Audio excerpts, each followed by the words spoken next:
พี่น้องเกษตรกรเคยเจอปัญหาแบบหมอลำอยู่บ่คะ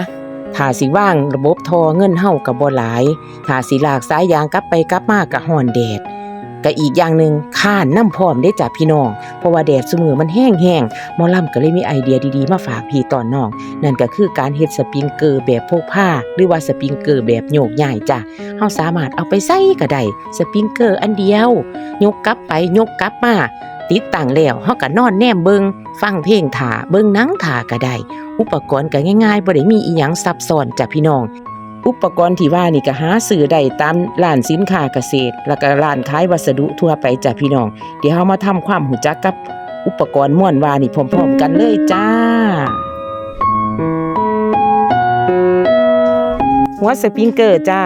อันละ25 บาทเฮาซื้ออันเดียวนี่เขาขาย25 บาทแล้วก็เป็นคอเกี่ยวจ้าที่เฮาหมุนใส่แล้วก็อันนี้เป็นท่อ6 หุ่นเด้อจ้าขยับลงมานี่ก็จะเป็น3 ทางจ้า